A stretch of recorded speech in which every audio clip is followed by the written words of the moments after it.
I saw this video on YouTube the other day, so I was like, might as well watch it with you lot. It's called The Dark Truth About Social Media. I watched it before. It's by a guy called Jay Wisdom or some shit. I don't know. Just watch it and see what happens, you know. Question. What is social media to you? Is it something that has been embedded into your everyday life over the years? I mean, there's nothing wrong with having it, right? After all, it's just a few apps. But when do we draw the line in determining social media as a problem? Is what I think is a very important reality that we need to talk about more frankly, which is that social media brings with it multiple, well-documented significant harms. And that was a big mistake. He looks like a lizard. You can't tell me he doesn't. I've seen them things, like, he does look like a lizard, man. And also, I just want to say, I've got no social media on my phone anymore, apart from Snapchat, because girls, but like, Instagram's not on my phone, YouTube's not on my phone, Twitter, never had TikTok in the first place. Like, I haven't got any of them things on my phone anymore, because like, I just felt like it helps me focus better in the day and shit like that. And it was my mistake. And I'm sorry. Does it not become a problem when there's proof of serious addiction? Does it not become a problem when it's worsening people's mental health? I think the Okay, here it says teens who spend 5 hours a day are more likely to show depressive symptoms. I'd say most people spend about 9 to 10 hours on their phones, so that's double. So is that 4 times more likely? That's just mad. worst part is, many people don't even know it's happening to them. These people don't have any idea of the extents these companies go to when creating these algorithms. Pieces of code blended with machine learning that exceed human psychological capacity.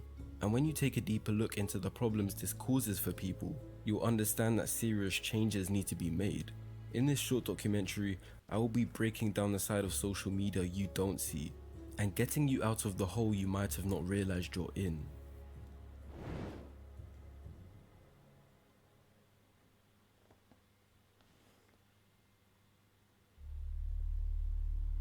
You might have a question based on what I just mentioned. What is an algorithm? And more importantly, how does it link to social media? I just want to say, so far, 1 minute 30 seconds in, this video is mad well done. Well done to this guy. He's only got like 15k subs, 14k subs, and he's more than this. How many likes has he got?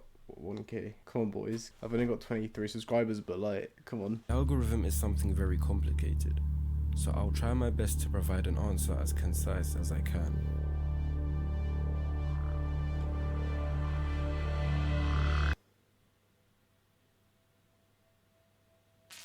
At its core, an algorithm is a set of instructions for solving a problem or accomplishing a task. Every computerized device uses algorithms to perform its functions. Computer algorithms make life easier by trimming the time it takes to manually do things. You can view an algorithm as a set of directions to get to a destination. The algorithm would be coded to work out different paths to the same destination and find the most efficient one. This then allows the algorithm to make great predictions. So how does it As you can probably tell, I'm not going to be speaking much because this is just mad interesting, isn't it? play its part in social media?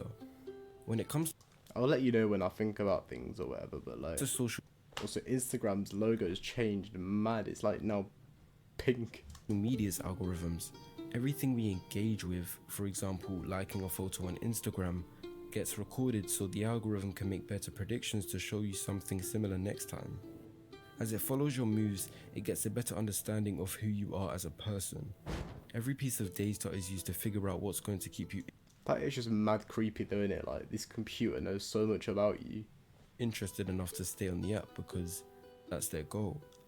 The app wants you to stay on it for as long as possible. But why? Ads. They sell your soul to adverts, I think. You see, you aren't actually the main customers for social media companies. The real customers are the I'm so smart. advertisers who pay the companies in exchange for guaranteed viewing time of their ad. But where does this guarantee come from? The algorithm, of course.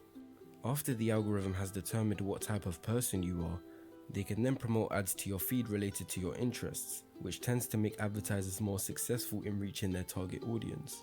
This is why ads on YouTube videos, for example, usually relate to the topic or genre of the video. So what's so bad about that? They're just helping out advertisers. Before we continue, we need to understand that these algorithms aren't the problem themselves. Data protection is a whole different topic on its own, but it's not what I'm trying to get at here. It's something much deeper than that.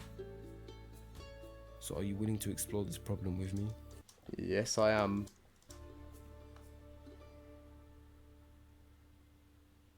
One thing I would say about this video, obviously I'm making a fucking reaction video, I can't speak much. I'd say there's too long pauses.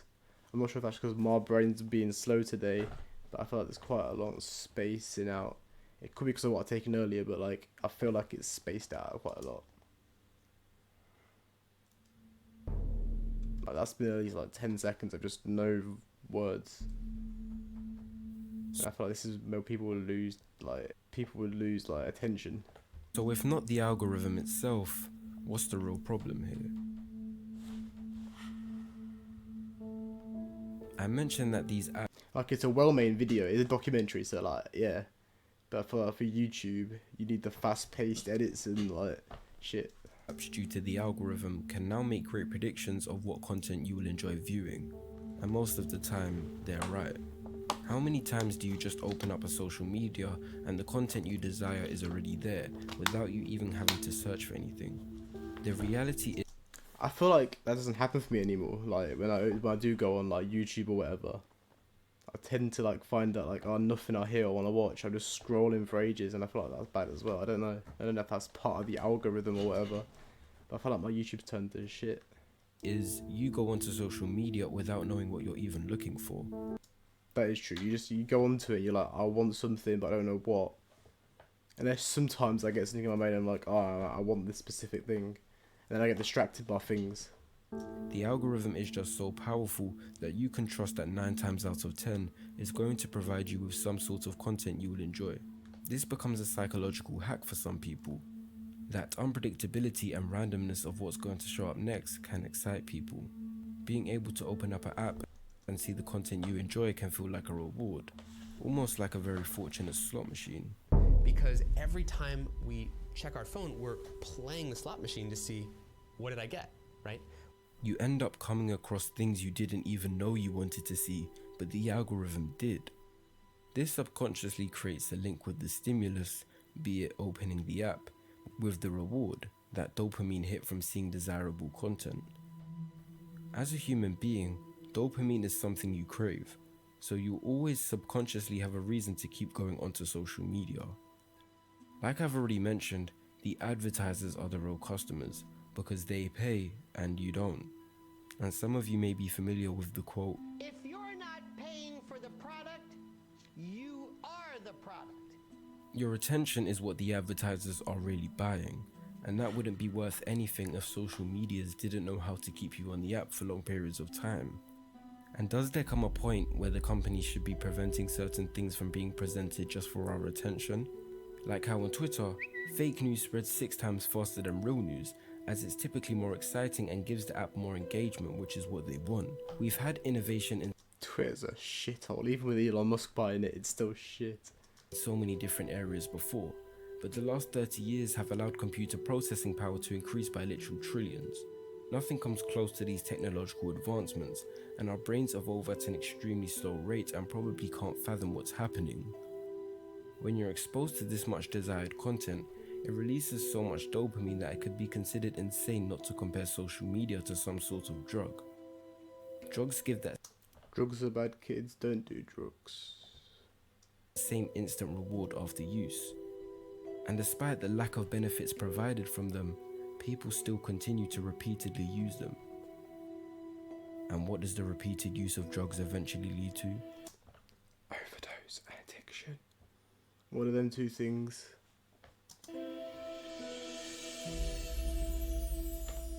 Was I correct? This is what I mean, the long pauses. You need to like just cut it out and fast chop to the next.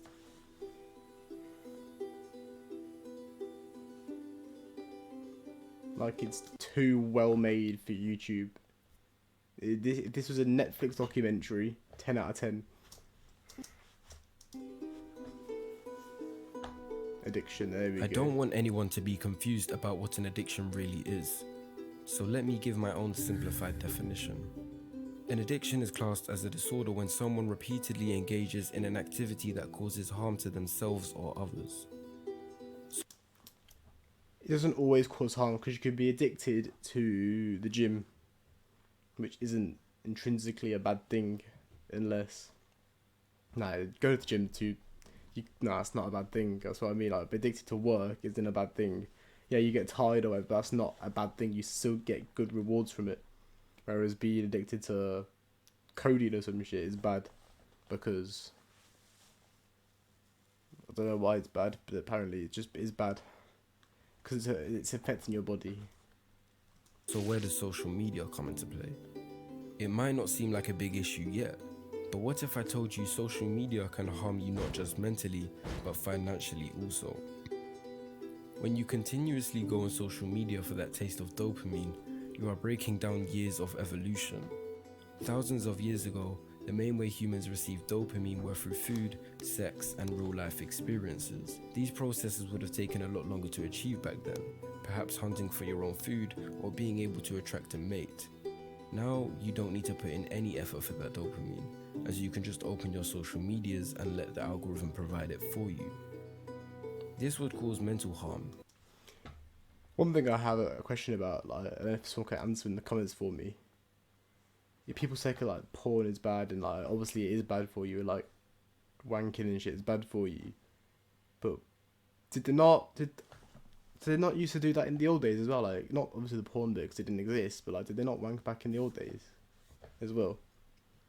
Like, it's not like it's an invention, like, cause I like, you learn, you don't like learn about it as such, you just do it.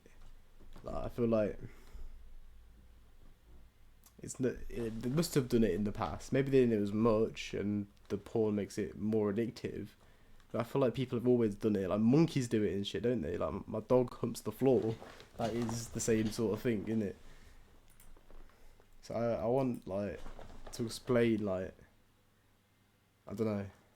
As your brain isn't evolved to understand what's real and what's digital, you will begin to weaken yourself psychologically and become much lazier and unproductive.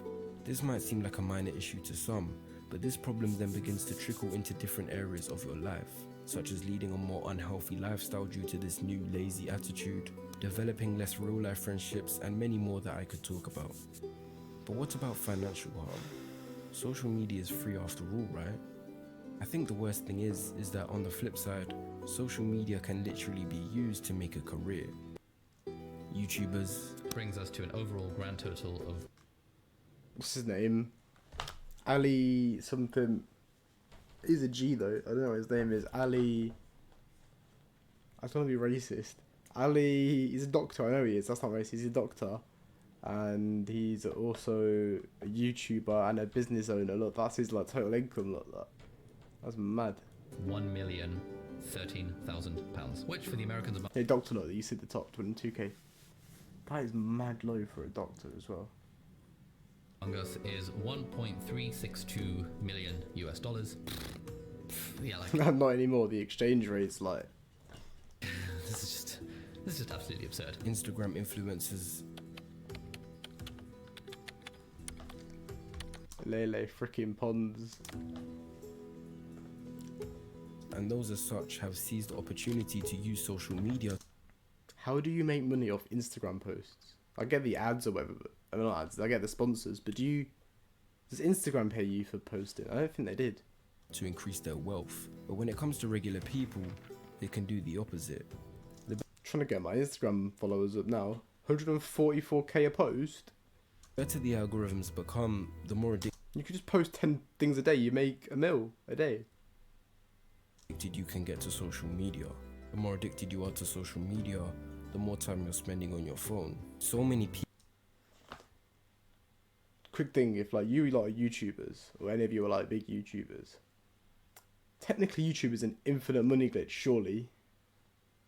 Because I'm lazy, I don't make enough videos. I could, if I don't know why, I'd easily make 10 videos a day. I just don't. I'm trying to fix that, and I'm getting better at it. I feel like I've uploaded more the last 2 months than I have the whole entire time I've been on YouTube. But like, I'm still not great at it. But you get paid. Say you get paid like what, a few grand per video if you're like a big YouTuber. If you upload 10 videos a day, you're making like 10 grand a day. Surely. People complain about their job or the financial position they're in, while they spend hours on social media a day as an outlet for the stress. Those same hours of worthless scrolling present an opportunity cost. The hours could have been spent reading books on personal finance. My biggest problem is exactly that. I've got so much free time. I don't go to school anymore. I dropped out for other reasons, but I have so much free time that I could be spending on making YouTube, but I'm just on my phone. Learning a high income skill or creating a system that brings in money. And although it's not everyone's motive to create multiple sources of income, even just reading to become more financially literate is an opportunity missed by many due to the addiction. And that's the financial harm.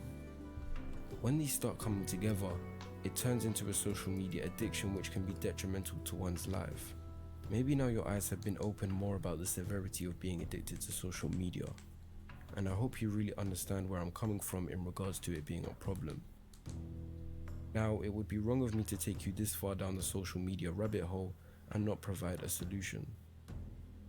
So ensure that if this problem affects you or anyone you know, to listen closely.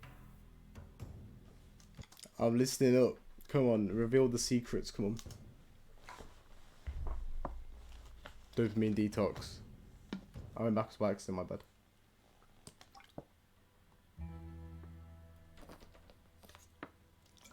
I don't blame anyone for being addicted to social media, and it's not something you...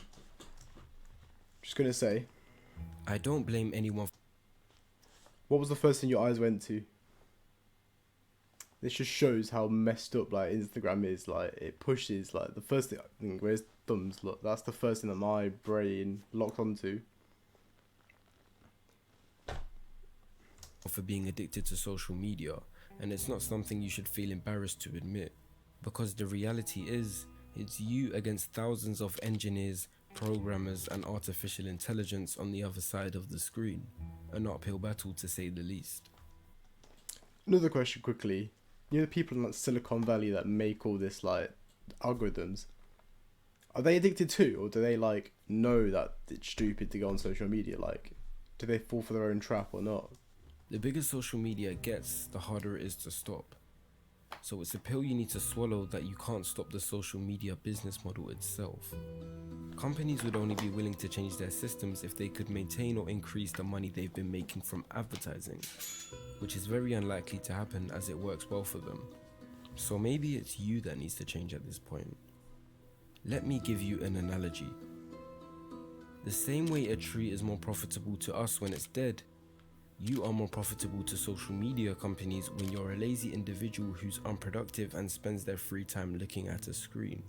Although these apps are free, the cost could be the life you could have lived if you spent your time in the real world being productive.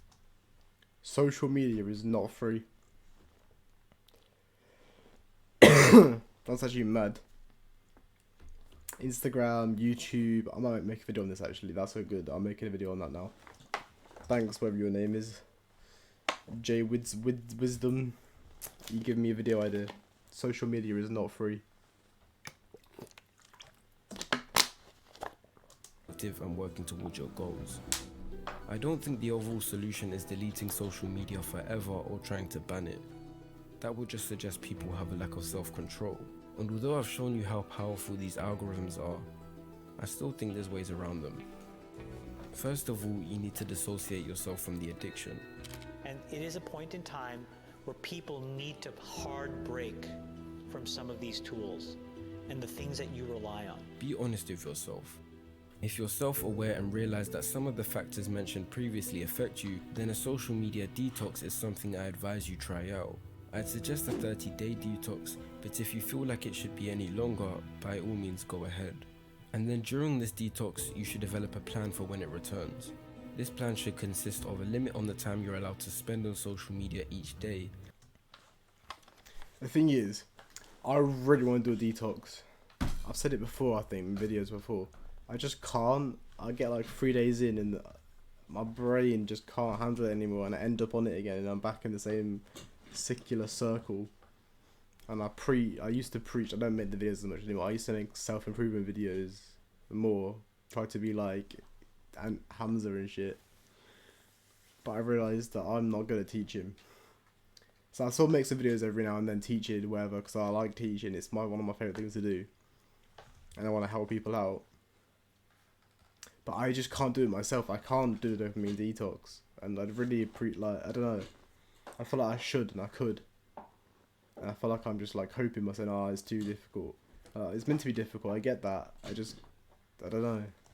And setting yourself rules for when you're allowed to use it and for what reasons. This is where a lot of self-discipline comes into play. And it's up to you to create a plan you know will help you personally. Just remember when creating this plan, you don't want to return from the detox the same way you entered it. So ensure you make the necessary changes. Finally, we need to execute. Once the detox is over, don't rush into using social media again like normal. Before you press on the social media app, ask yourself what your expected outcome is. Say it out aloud if you need to. If the answer to that doesn't match what you planned and you were just going to let the algorithm take the wheel, refrain from doing so. Aim to stick to the plan you created. If you find yourself slipping back into bad habits consecutively, be self-disciplined enough to start another detox and perhaps extend the period.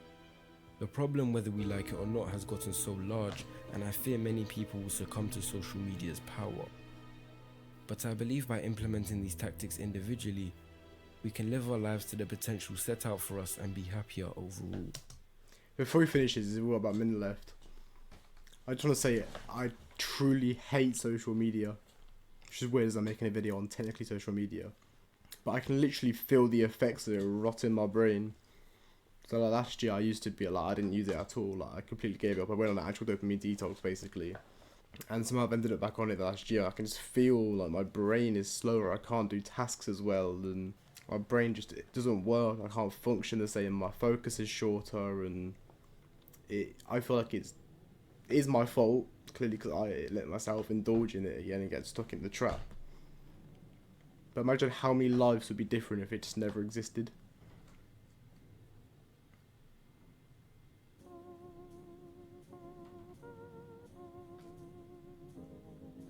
Thank you so much if you've made it this far in the video. I really appreciate it. I think he's finished. I'm just going to wrap it up as well, boys. Subscribe if you want.